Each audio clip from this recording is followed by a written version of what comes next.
29 ಕೆಳಗಿನ ಆವೃತ್ತಿ ವಿತರಣಾ ಪಟ್ಟಿಗೆ ಸರಾಸರಿಯನ್ನು ಕಂಡುಹಿಡಿಯಿರಿ. ವರ್ಗಾಂತರ ಆವೃತ್ತಿ 10, 20, 20, 30, 30, 40, 40, 50, 50, 60. ಫ್ರೀಕ್ವೆನ್ಸಿ ಆವೃತ್ತಿ 2, 3, 5, 7, 3. ಇಲ್ಲಿ ಕ್ಲಾಸ್ ಇಂಟರ್ವಲ್ಸ್ ಅಂದ್ರ ವರ್ಗಾಂತರ 10, 20, 20, 30, 30,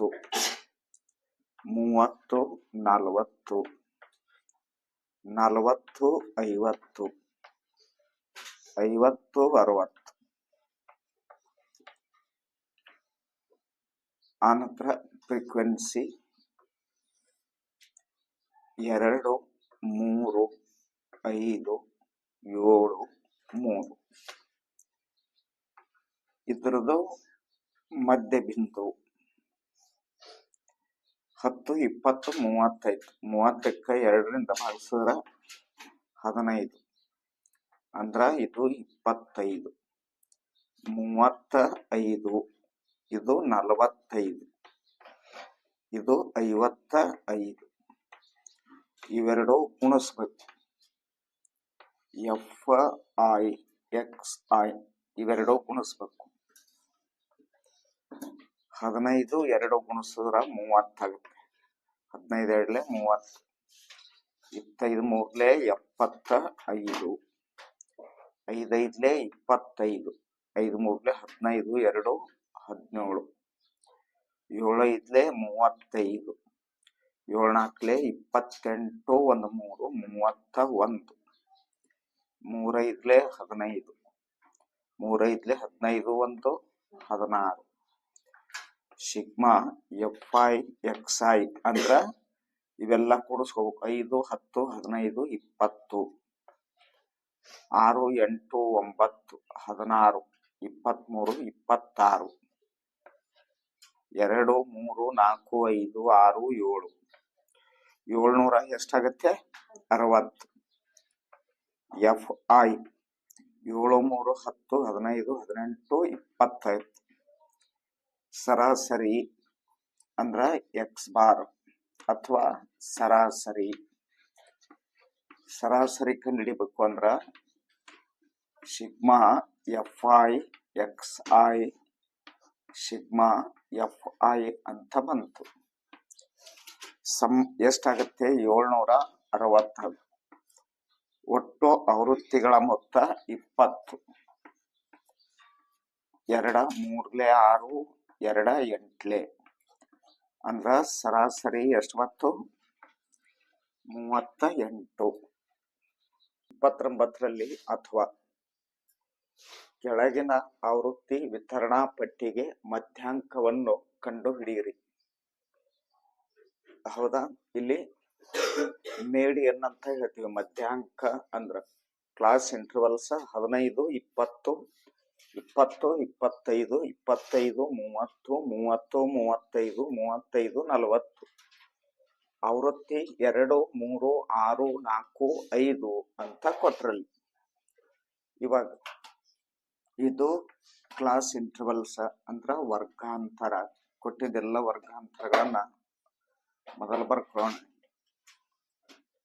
15 20 20 25 25 30 30 35 35 40 ಮತ್ತ ಅದು 15 20 20 25 25 30 30 35 35 40. ಇಷ್ಟು ವರ್ಗಾಂತರ ಕೊಟ್ಟರು. ಫ್ರೀಕ್ವೆನ್ಸಿ ಅಂದ್ರ ಆವೃತ್ತಿ 2 3 5 6 4 5. ಇಷ್ಟಾದ ಬಳಿಕ ಸಂಚಿತ ಆವೃತ್ತಿ ಕಂಡುಹಿಡಿಬೇಕು. CF 2ಕ್ಕೆ 2 2 3 5 5 6 11 11 4 15 5 20 ಆಗುತ್ತೆ. ಅಂದ್ರ ಒಟ್ಟು ಆವೃತ್ತಿಗಳ ಮೊತ್ತ 20 ಆದ್ದರಿಂದ ಎನ್ ಅಪಾನ್ 2 ಅಂತ ಬಂತು. ಎನ್ನದ ಬೆಲೆ 20 ಅಪಾನ್ 2, 2 ಒಂದಲೇ 2 10 10 ಅಂತ ಬಂತು. 10 ಎದರಲ್ಲಿ ಬರುತ್ತೆ ಅಂದ್ರ ಇದರಲ್ಲಿ 2 ಅದಾವ, ಇದರಲ್ಲಿ 5, ಇದರಲ್ಲಿ 11 ಅಂದ್ರ ಇದನ್ನ ತಗೋಬೇಕು. ಇದು ಹೌದಾ? ಹಾಗಾದ್ರ ಮಧ್ಯಾಂಕ equal to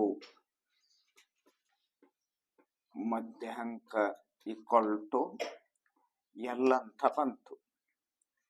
N upon 2 minus C F ಅಂತ ಬರುತ್ತೆ, ಅಪಾನ ಎಫ್ ಇಂಟು ಎಚ್ ಅಂತ.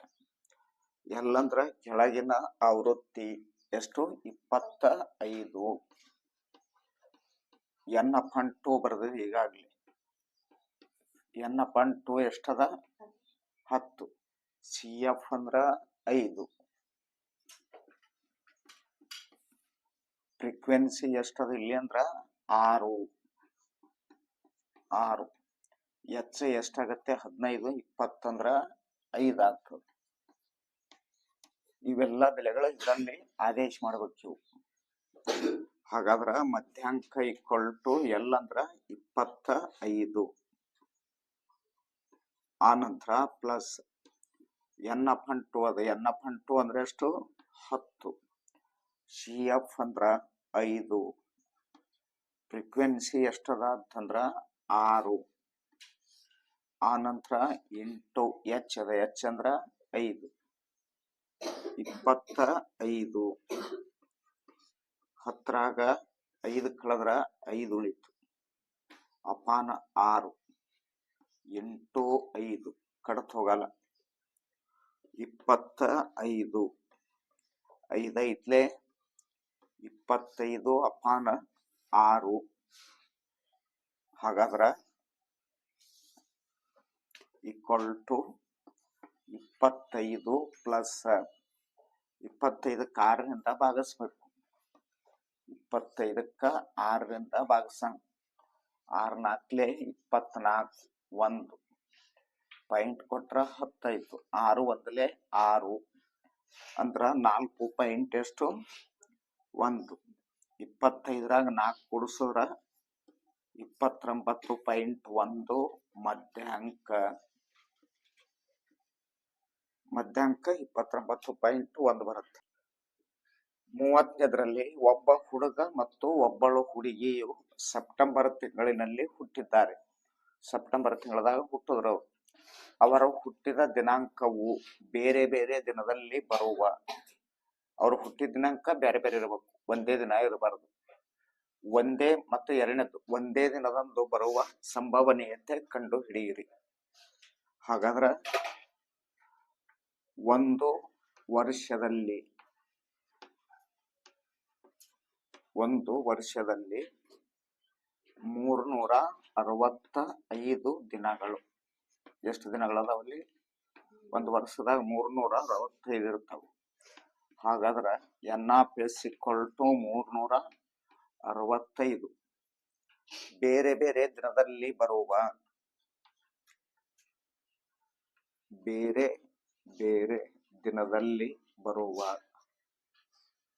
ಬೇರೆ ದಿನದಲ್ಲಿ ಬರುವ ಅಂದ್ರ ಒಂದೇ ದಿನ ಬರಬಾರದು. ಒಂದೇ ದಿನ ಬರಬಾರದು ಅಂದ್ರ ಒಂದು ಕಳೆನು.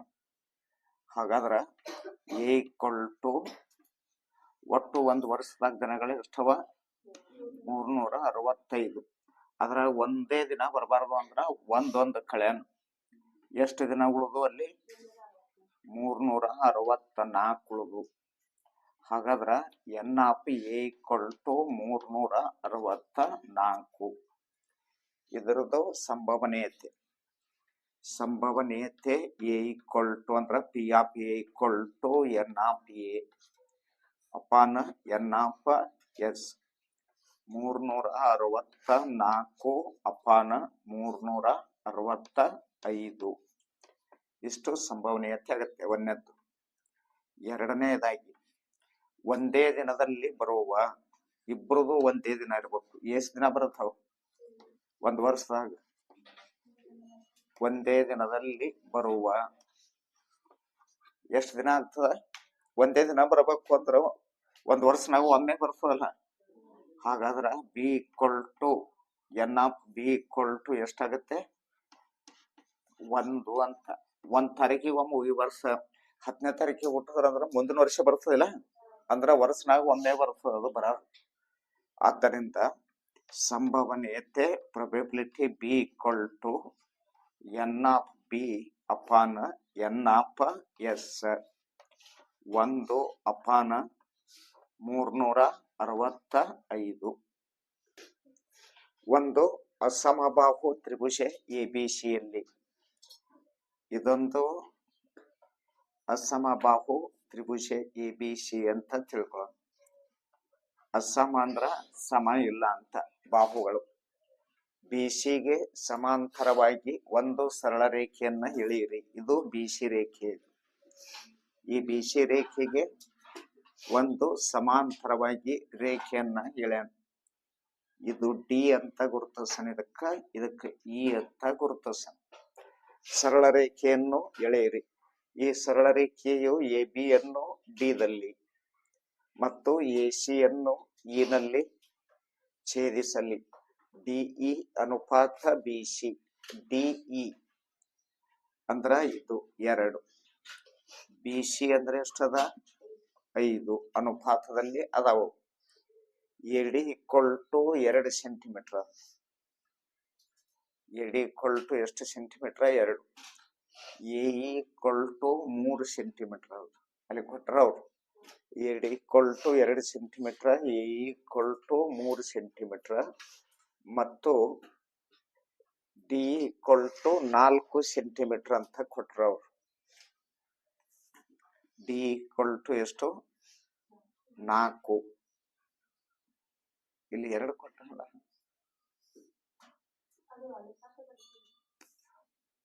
ಅನುಪಾತ ಇದು 4 ಸೆಂಟಿಮೀಟರ್.